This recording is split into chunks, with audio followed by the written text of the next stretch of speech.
Can be seated, mga kapatid. God bless you. Expressing their devotion to God. They're called the Shema. Hear, O Israel, the Lord is our God, the Lord is one. And as for you, you shall love the Lord your God with all of your heart, with all of your soul, and with all of your strength.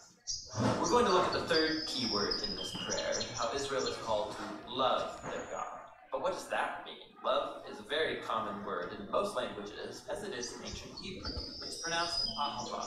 It most basically refers to the kind of affection or care that one person shows another. It sometimes describes physical affection, like the king of Persia's love for Queen Esther. But there are other Hebrew words that more specifically refer to physical desire or sex. Ahava is more broad. So Abraham had ahava for his son Isaac, that's parental love. Jonathan showed ahava for his friend David, that would be brotherly love. In fact, a whole group of people can have ahava for their leader, like the Israelites showed love for their king David. Ahava can even describe loyalty between political allies, like Hiram, the king of Tyre, loved David. They had good relations, and so Hiram wanted to help David's son Solomon build the temple. These are all different kinds of affection described with the one word, ahava.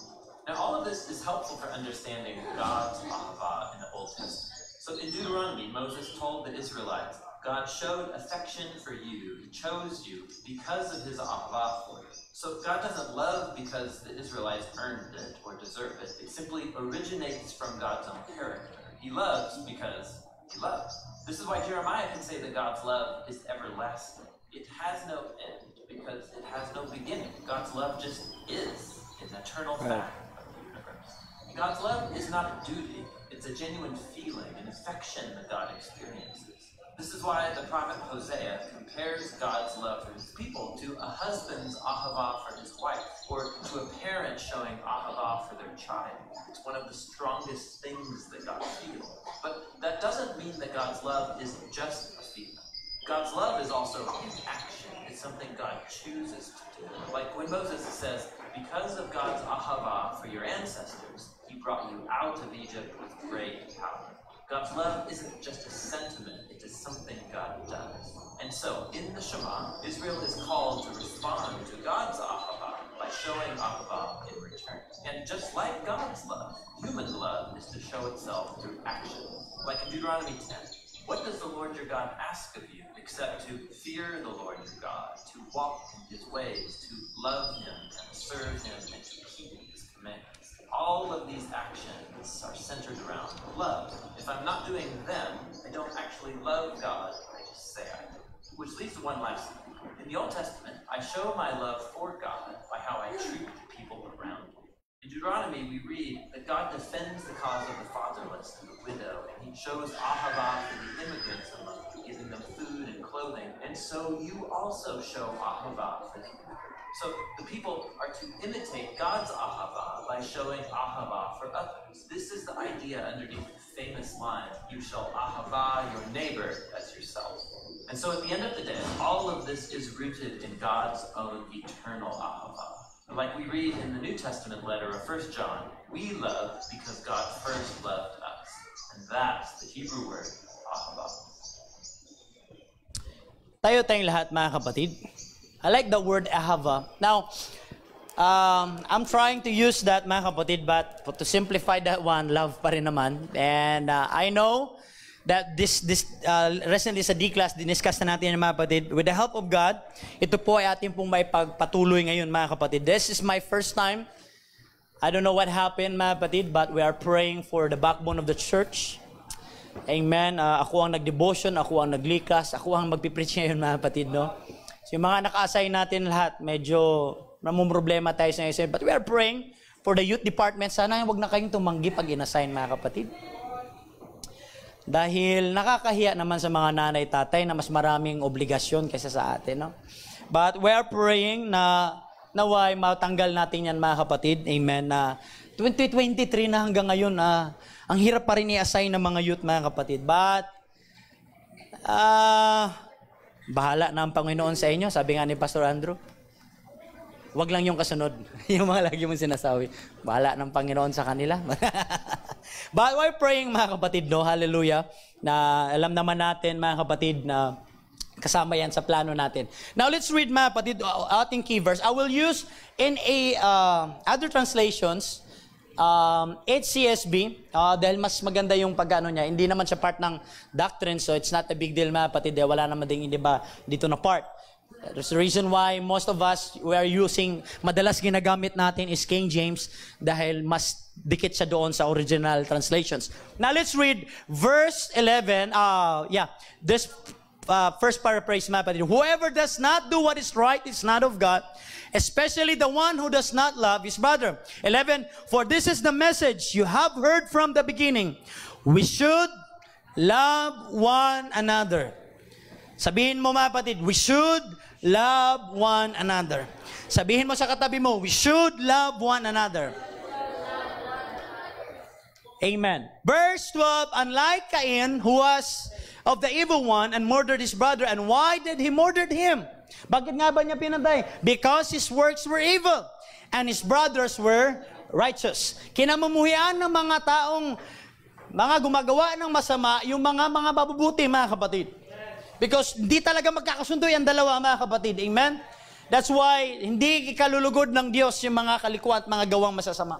Verse 13 says, do not be surprised, brothers, if the world hates you. Huwag daw tayong masurprise. Kung ang mundo ay magalit sa atin or merong, we call this bitterness or hatred sa atin, mga kapatid. 14, we know that we have passed from the death to life because we love our brothers. The one who does not love remains in death. Ibig sabihin ng patunayan na tayo po ay tunay na naglilingkod sa ating Diyos at buhay kapag tayo ay umiibig sa ating pong kapwa. Bakit tayo kinamumuhay at kinaingitan ng kapwa? Sabi mo sa sarili mo, bakit? Dahil na-overcome ng Panginoon ang kamatayan sa cross ng Kalbaryo. Kaya naiinggit ang demonyo sa iyo eh. Sabihin mo, demonyo, huwag mo sabihin sa katabi mo, wala akong sinabi noon. Sabihin mo sa kaaway, demonyo, inggit ka lang. Actually, that's my first title, mga kapatid. Pero dahil related sa susunod tayo sa ating pong topic, mga kapatid. Hallelujah. Now, let's read. Everyone who hates his brother is a murderer, and you know that no murderer has eternal life residing in him. In other words, mga kapatid, kapag ikaw ay meron pong galit sa kapwa mo, kahit pa hindi mo pa siya pinatay, kaysa isipan mo, pinatay mo na siya, mga kapatid. That's why let the love of God, if we allow the Lord or the Holy Ghost, amen, na ang pag-ibig ng Diyos ang mangmuno at manguna sa atin. Tayo po'y manalangin, mga kapatid. Panginoon, salamat po sa iyong salita. Pagpalain niyo po inyong mga anak at iyo pong mga ngaral sa pangalan ni Jesus. Sinasaway namin mga gawa ng kaaway, Lord God. Not our might, Lord, nor by power, but your Spirit, saith the Lord of hosts. We claim today for victory, Lord Jesus, and transformation and change and revival, Lord God. We give you all the glory and praises. Everybody shout in Jesus' name. Palakpakan natin na malakas ang ating Panginoon.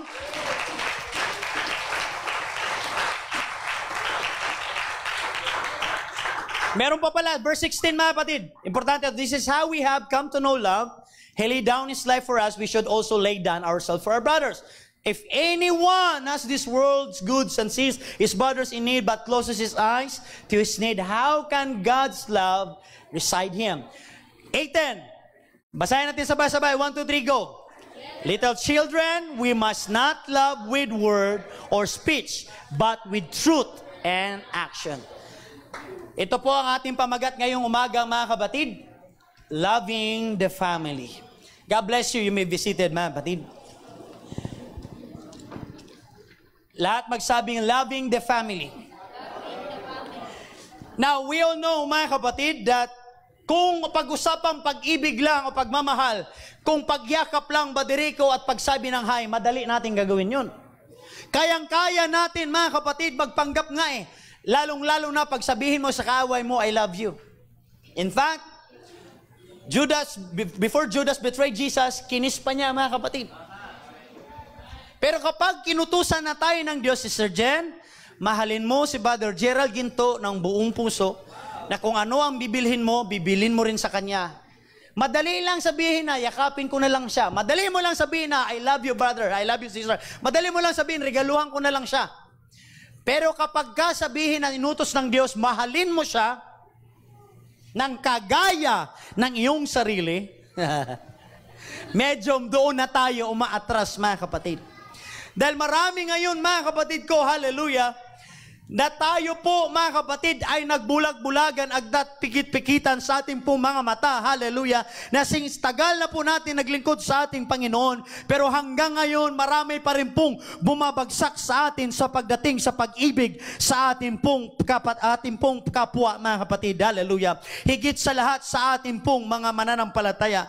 Kaya, dinutusan tayo ng Diyos, amen. Ang sabi ng Bible, little children, let us love one another.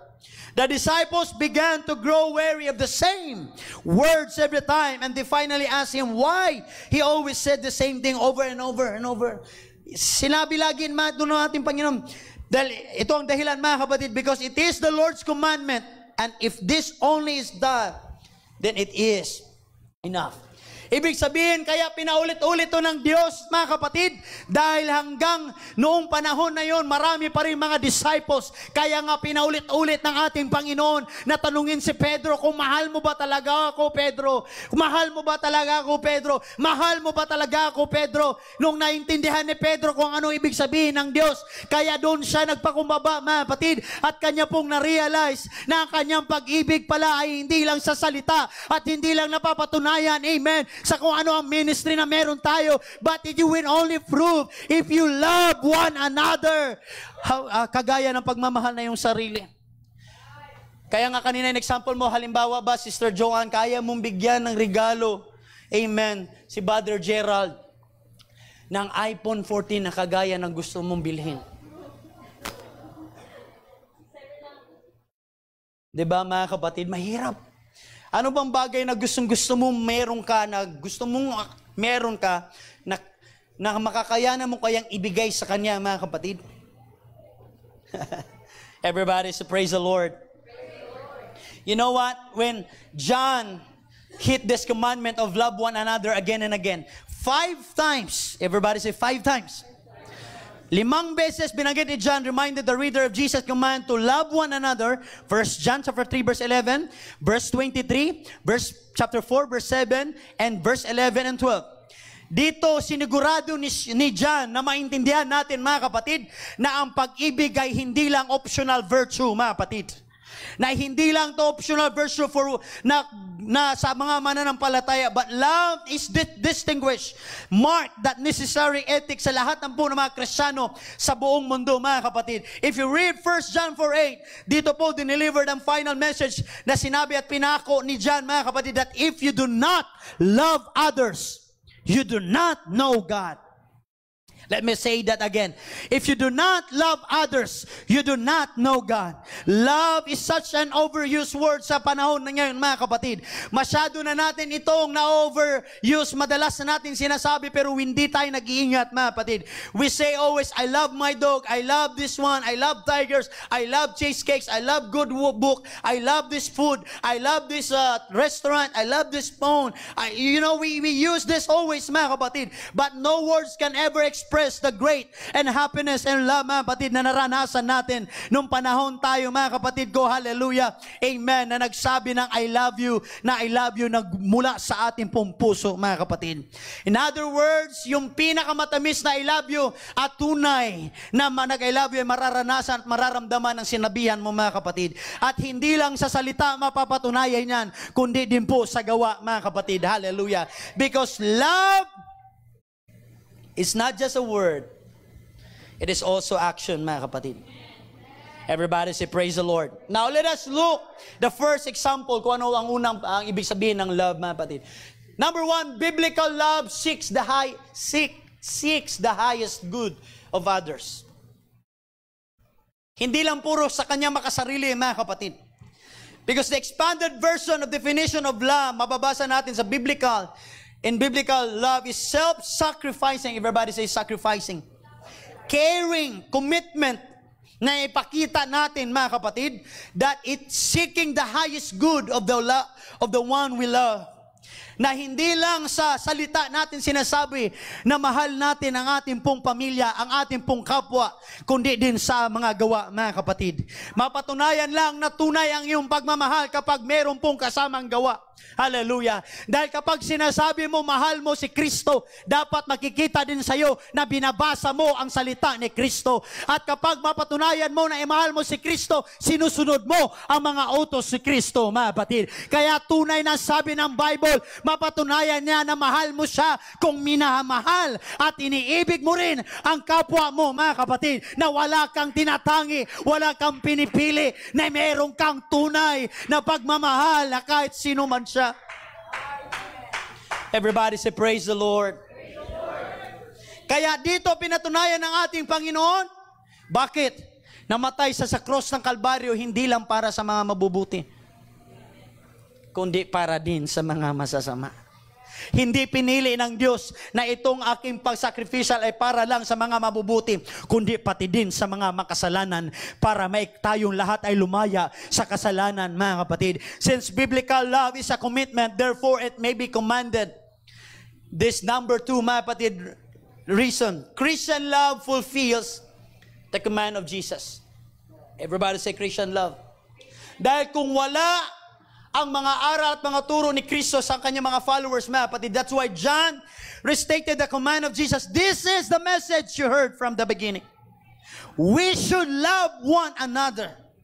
John was not invented or making up this command, mga kapatid. Hindi niya ito nilikha lang or idea, mga kapatid. But love originates with God. Ito ay nagmumula sa ating dakilang Panginoon. Kaya huwag kang unahin na saliksit hanapin ang pagmamahal sa ibang tao kung hindi mo naranasan ang pagmamahal sa ating Diyos, mga kapatid. Kaya patuloy tayong bumabagsak at nadadapa, mga kapatid, dahil lumalayo tayo sa pinagmula ng totoong pag-ibig, at yan po ang ating Panginoong Hesukristo. Dahil tayo po ay pilit na naghahanap, amen, na tayo po ay may puwang hinahanap natin sa kapwa, hinahanap natin sa tao, mga kapatid. Kailangan mo munang unahin, ibigin siya ng buong puso at kaluluwa, na sa gayong bagay maunawaan mo kung ano talaga ang tunay at kalagahan ng pagmamahal. Dahil siya ang pinagmulan, because God is love. The command to love one another comes from the lips of Jesus. It does not come from anybody, but they quoted this many times, mga kapatid. A new command I give you, love one another as I love you. So you must love one another. By this all men will know that you are my disciples if you love one another. So Jesus instructed in John 13 verse 34 to 35, dito tinuro ng ating Panginoon that sa lahat ng followers ni Christ, lahat magsabing followers, na mag-ibigan at magmahalan ang bawat isa. It is a basic and fundamental to believers to walk with Christ. Dahil kung wala at hindi ito nila ma-fulfill, mga kapatid, the commandment ni Jesus, then Jesus gives the world permission to judge whether one is a follower of Jesus simply on the basis of their love each other. Dahil marami po mga Kristiyano, alam nyo ba kung ano ang isa sa mga worst situations before? Sabihin natin, mas blessed sila, Pastor Andrew, kasi kasama nila si Jesus. Mas blessed sila kasi, nakikita nilang milagro. Ako kasi, ngayon talagang pananampalataya, hindi ko siya. Kaya nga sabi ni Jesus, di ba, mas mapalad kayo na hindi nakakita sa akin, pero naniniwala at nananampalataya. Alam niyo kung bakit? Dahil kapag nabuhay ka noon, baka ngayon pa lang patay ka na. Bakit? Alam niyo ba mga Kristiyano, before kung ano ang parusa kapag ikaw naniniwala at naglilingkod sa ating Panginoon? I-search yung lahat ng followers ni Christ kung paano namatay, mga kapatid. Walang namatay sa kanila na nakaduyan, nakasakay sa duyan. In fact, si John, niluto sa mantika, mga kapatid. Ngayon pa nga lang, COVID pa nga lang, ubo pa lang nga sipon, di na tayo, takot na tayo, mga kapatid.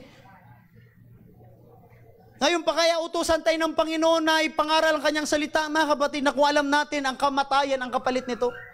Pero tayo malaya tayong mangaral at magbahagi ng kanyang pag-ibig, pero hindi natin magampanan at magawa. At hindi mismo nga natin maibigay, mapakita sa ating kapwa na kahit dito na sa paligid natin, mga kapatid, nagkakamuhian, nagkakagalitan pa tayo, hindi pa tayo magkaunawaan. Bakit hindi natin sundin ang utos ni Kristo na magkaroon tayo ng pasensya at unawain ang bawat? Bakit? Ano ang kulang? Unawaan lang mga kapatid. May mali ang kapatid mo, nakita mo, hindi mo siya pwedeng husgahan, may mali siya, tulungan mo siya, sabi ng Bible. Do not condemn them, do not judge them. Pray for them. Kahit nga yung kaaway mo, pray for them. Everybody say, praise the Lord. That's why the early believers fulfilled this commandment. Sila, they love one another. Ang isang writer na nagsulat, ang name niya is, mahirap manggitin, Caecilius. Caecilius. Noong panahon ng AD 210. Sinabi niya, ang mga Kristyano daw, na nakita niya mga kapatid, they fulfill the commandment of Jesus. They know one another by secret marks and signs. And they love one another almost before they know one another. There's a story, real story mga kapatid. Merong isang Muslim, nagkaroon ng malaking tsunami somewhere in, kalimutan ko yung country na yun, mga kapatid. Dapat sabihin ko ito nung wala tayong time sa discipleship class kanina. Siya ay namatayan ng mga anak, pati asawa, walang natira, bahay, ari-arian, wala lahat. And he sat down, this Muslim man, mga kapatid. Siya ay nakaupo, sobrang lungkot at umiiyak. Alam nyo, yung panahon na wala na kayong ibang sabihin kundi umiyak lang ng umiyak. Punong-puno ka ng sakit, punong-puno ka ng mga kapatid katanungan, bakit doon nangyari? Sino ba namang hindi iyak? Mawala lahat ng anak mo sa isang idlap, asawa mo, pati arerian, pati bahay mo, and ikaw na lang nabuhay. Parang idalangin mo na lang sa Diyos na kunin mo na, di ba, Brother Primo? Panginoon, bakit ba ako binuhay? Dapat sama-sama na kami. Try to put yourself, mga kapatid, doon sa Muslim man na yun. Now, there is person, mga kapatid, nung nakita niya itong mag-isa umiiyak, grabing iyak ng Muslim, mga kapatid, yung hagulhol talagang hindi may sabi dun sa story, lumapit itong tao, tumabi sa kanya, walang sinabi. Umiyak din yung taong yun, mga kapatid, katabi niya. Umiyak din yung taong katabi niya, mga kapatid, kung sabi ng Muslim sa kanya, I'm sure, Kristyano ka, no? Alam niyo kung tanong ng Christians na, bakit mo nasabi? Kasi ganyan kayo, mapagmahal kayo, at kayo ay ma-care at ma-concern sa iba. Nalaman ng Muslim na Kristyano siya kasi alam niya, yan po ang sign and mark ng mga believers and followers ni Christ.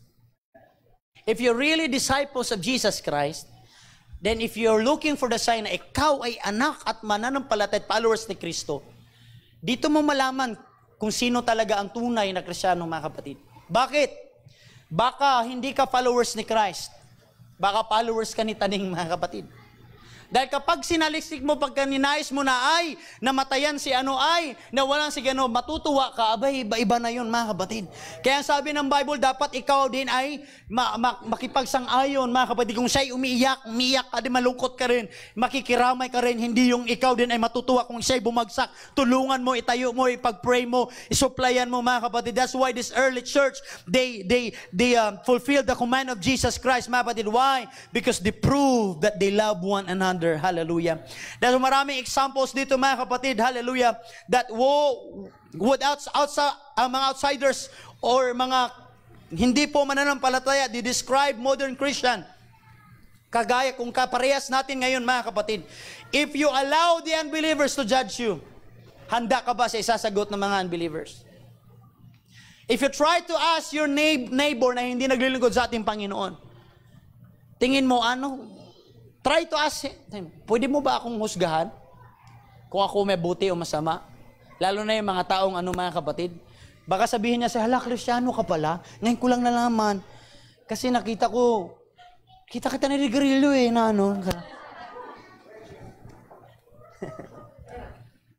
kita na. kita doon nakaraan That's why the absence of love in the life of a believer is inconsistent with the message of love that has been commanded by Jesus.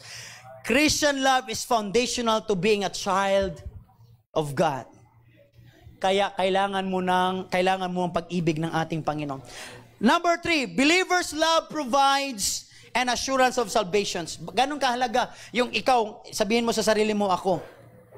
John continued, said, we know that we have passed from death to life because we love our brothers.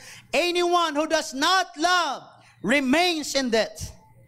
Kaya kung ikaw kahit Kristiyano ka, followers ka ni Kristo, kahit pa ikaw, mga kapatid, nasabihin mo ako ay disciples, pero kung hindi ka umiibig sa kapwa mo, then ikaw ay nanatili sa kamatayan na kasalanan. Hindi mo pa rin nasusunod ang kalooban ng ating dakilang Panginoon. You need to love one another as you love yourself, mga kapatid. Hallelujah. Kaya ang sabi dito, and you know that no murderer has eternal life in him, because we need to experience again to love, to our love to Jesus Christ. 1 John 3:14-15. Sabi ni John, wala po dito, mga kapatid ko, na binanggit ng ating Panginoon na descriptions of people na meron po sila, mga kapatid ko, na pinili na pagmamahal, o meron lang standard, mga kapatid. But pag-usapang pag-ibig ng ating Panginoon, kahit sino pa yan, kapwa mo Kristiyano, hindi, you need to love them, you need to take good care of them, you need to have what we call this, meron kang dapat concern sa kanila, mga kapatid. Have you tried, ask yourself, mga kapatid, kamusta kaya ang kanilang kaluluwa na mga nagtaong naglalakad, mga kapatid, hallelujah, na sila po naglalakad sa kalye, nakikita natin, we know Christians na sila po, karamihan sa kanila hindi pa nananampalataya. Meron ka bang tanong na ano kaya mangyayari sa kanila sa dagat-dagatan ng apoy? Meron ka bang concern na meron ka bang point in your life na nag-pray, na pinag-pray mo rin mga kapitbahay mo, kapwa mo Kristiyano, kahit kaaway mo, mga kapatid, na meron kang burden or desires na sana sila din ay makamaligtas, na sana sila din ay maka-experience ng pag-ibig ng ating Panginoon. That's why this love ay piniulit-ulit na pinaalala hindi lang ng ating Panginoon, kundi pati sa mga disciples, that you need to love one another, love one another, love one another. Why? Because this is the second greatest commandment. You need to love one another. Everybody say, praise the Lord. Praise the Lord. Now, let me be clear. Pagiging Kristiyano, mga kapatid, is not earned by loving the family. Rather, loving the family is proof that one has made the transition from death to life.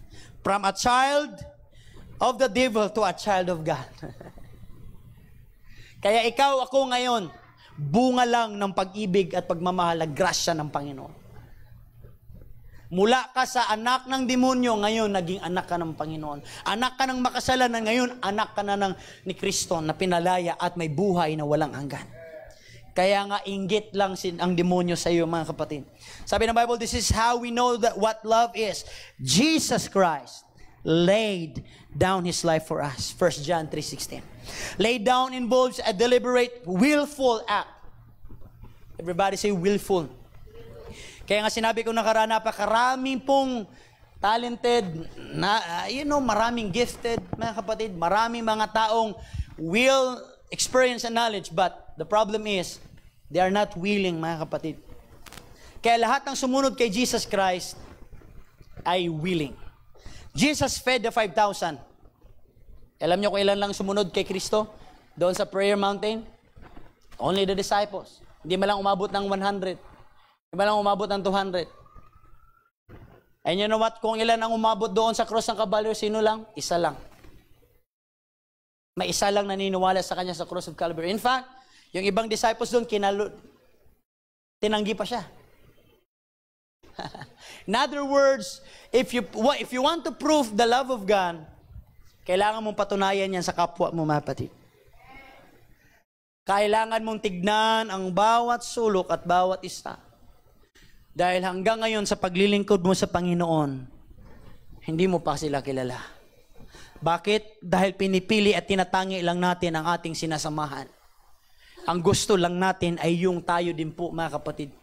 Amen. But I tell you, if you want, amen, hallelujah, na maranasan mo ang pag-ibig ng ating Panginoon, I know na hindi tayo manhid na naranasan mo dati ang pag-ibig ng ating Panginoon. That's why if you read Revelation, mga kapatid, pinaalala sila ng ating Panginoon, you forgot one thing. Nasa inyo na lahat, nasa lahat na mga gift, lahat ng mga riyan, lahat sa inyo na. But you forgot one thing. That is your first love to God. Everybody say, praise the Lord. That's why, kung ikaw ay nagtatanong sa inyong kaligtasan ngayon, you need to check your love.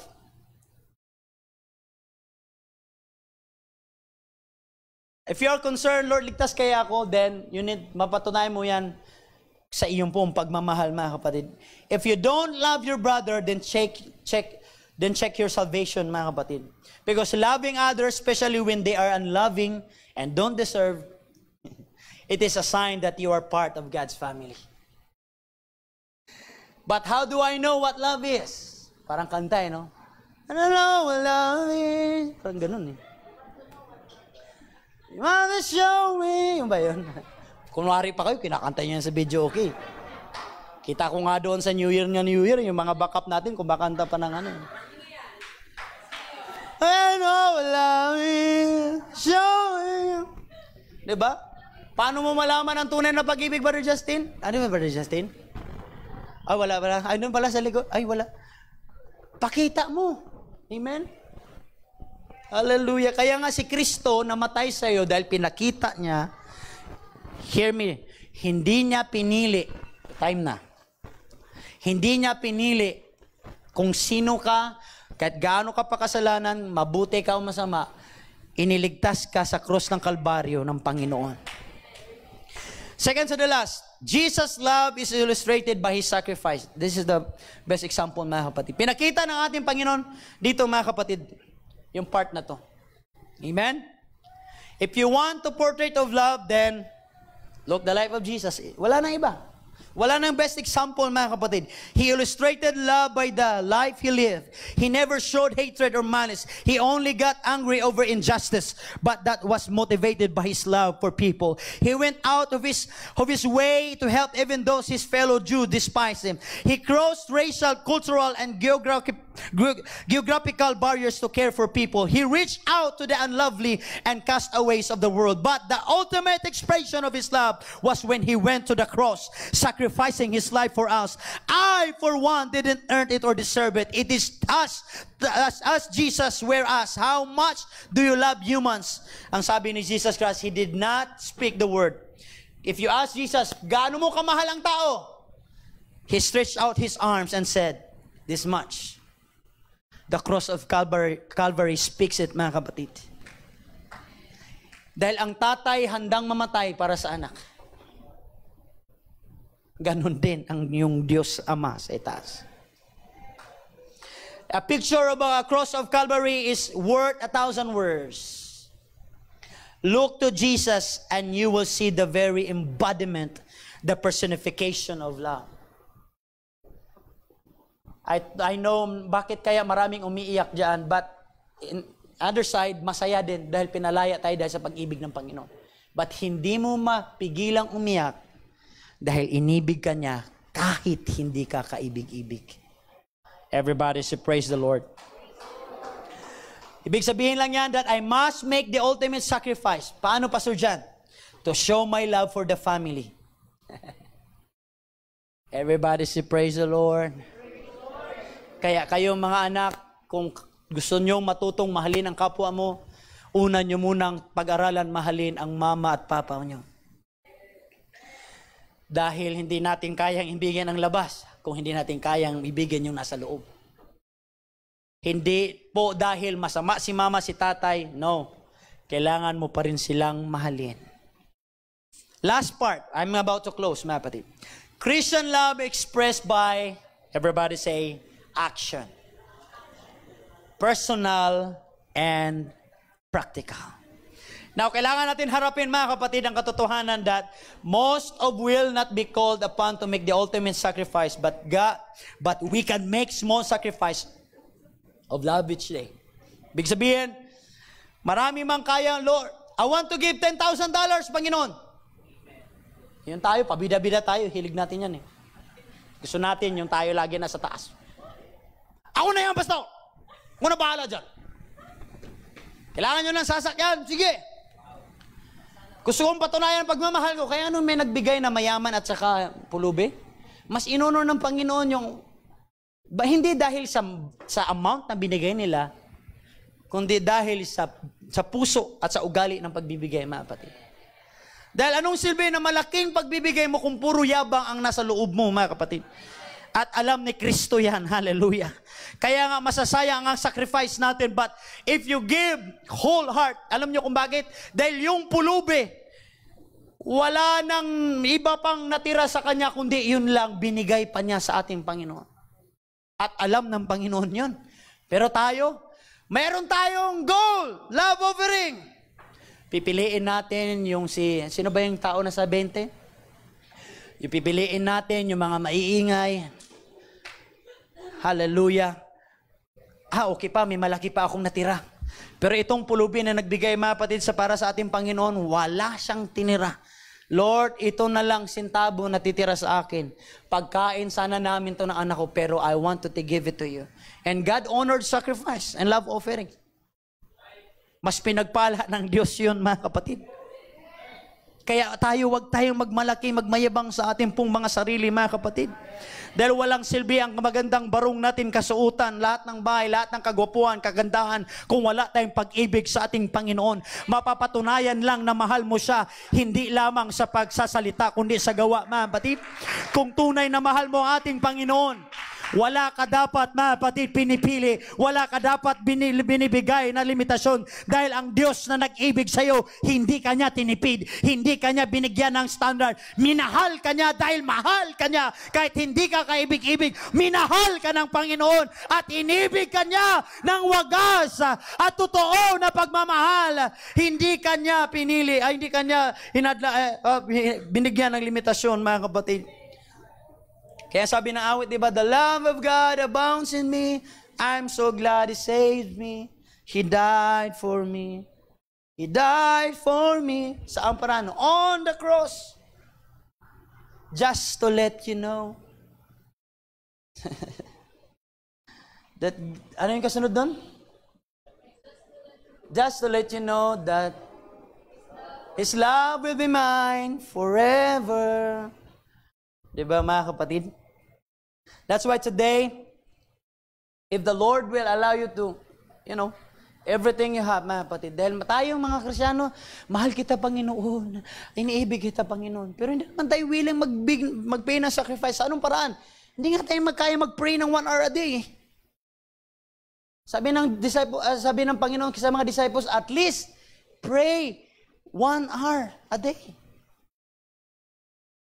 Paano tayo susunod? Paano natin masunod yung kalooban ng Panginoon? Kung pagpipray pa nga lang na wala nang binibigay na salapi, hindi pa natin magawa. How much more ang giving? Pero pagdating sa outing, lumalabas yung pera. Ano ang pinakamalaki nating na goal na naipon? Noong outing. Alam niyo kung magkano? Umabot ng 200,000. Magkano ba do? 170, almost 200,000. Can you imagine, Brother Angelo? Can you imagine? Nakaabot tayo ng almost 200,000, mga kapatid. Pero pagka mag-fundraising tayo ng speaker, Diyos ko, Mariusip. Pagsabi may prayer and fasting, Pastor, sige, we will support. Pagdating dito, mga mukha-mukha pa rin na mga yan, yung mga pumupunta. Bakit busy ako sa school? Busy ako sa ganyan. Wala akong ganito, ganyan. Meron akong priorities. How can you prove that you love God? Not by words, but in deed. Sabi ng Bible, lalaya ka lang kapag ka... Kaya nga tayo mga Kristyano, mga kapatid, huwag mo nang ibalin sa iba ang pagsisisi na sila kasi. Tignan mo na lang, salimin mo sa sarili, bakit kaya ako hindi pinagpala ng Panginoon? Huwag ka na magtaka. Kung hindi ka nga magawa na mag-pray sa ating manalangin, mga kapatid, yung bless this food lang lagi pinalangin natin 3 times a day. At magbasa ng Bible, mga kapatid, yung ating pong Regious Day, Sister Joanna, pinupost natin sa media, laging nilalangaw, mga kapatid. Yung mga nagla-like doon, nagsishare, kami pa rin, hanggang ngayon. Mag-isang taon na, mga. Why? Because we cannot, Lord, mahal kita, Panginoon. Pero pagkapatunayan natin sa gawa, mga kapatid, wala na. Malayo tayo, mga kapatid. Kaya mahilig tayo magsabi, Lord, susuportahan kita, Panginoon, yung gawain mo, Panginoon. Pero pagdating sa mga bagay-bagay na everyday in lives, doon natin mapatunayan kung gano'n natin siya inaibig. Hindi sa amount kalaki at sa sinabi ng iyong magandang sinabi, kundi sa araw-araw mapatunayan mo na mahal mo ating Panginoon. Pag-pray mo pa lang, napakahalaga nun, mga kapatid. Pagbasa pa lang ng Bible, napakahalaga nun, mga kapatid. You see, naka-legendary skin tayo sa ML, pero yung Bible natin hanggang ngayon, walang palit-palit yung skin. We have new phones, mga kapatid, pero hanggang ngayon, wala tayong bagong burst. Buti pa, ikaw may bagong cellphone, pero yung memory burst mo, Jesus Whip hanggang ngayon. Wala ka nang na-memorize, mga kapatid. What happened to the new Christians nowadays, mga kapatid? Nawala na yung Jesus Whip na lang, mali pa, no? Naalala ko tuloy yung pinakot ni Jesper, Jesus Whip daw. Pinawalis mo si ang Panginoon. Jesus Whip. Whip, huwag mong dagdagan ng S. Jesus Whip na nga lang yung memory verse, mali pa. Hallelujah. That's why John informed us that Christian love is personal.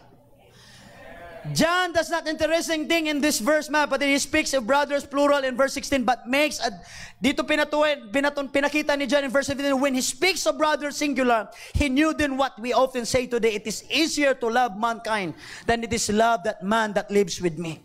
It is easier to love the world than my neighbors. It is easier to love the church than to love the person sitting across the aisle.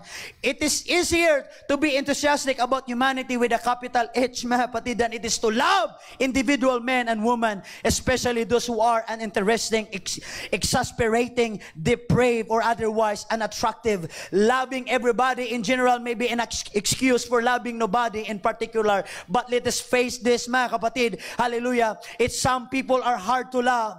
You thought you were marrying Snow White. No, sir. No, ma'am. Huwag mong i-imagine madalas na inyong ibigin mo lang yung mga gwapot kaya mga magaganda. Kaya madalas mong sinasamahan yung mga tao lang na manlilibre sa'yo. Pero yung mga pangit at walang pera, hindi mo sinasamahan, mga kapatid. Pero kung mapatunayan lang yan ang pag-ibig ng ating Panginoon kapag pumili ka, hindi dahil mahal ko kayo malahat, kundi mapatunayan mo sa isang tao na hindi ka ibig-ibig at hindi ka aya-aya. Because the question is, nag-try ka na bang magmahal sa taong hindi ka mahal-mahal at kaibig-ibig? Nag-try ka na bang magbigay ng oras at panahon at ipag-pray yung mga taong hindi ka ibig-ibig and hindi attractive? Because you will prove that you will love God if you love one another. Let us all stand, mga kapatid.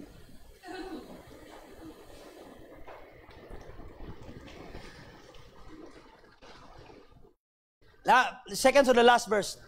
1 John 3:22. That's how we know we belong to the way of truth. Everybody say way of truth.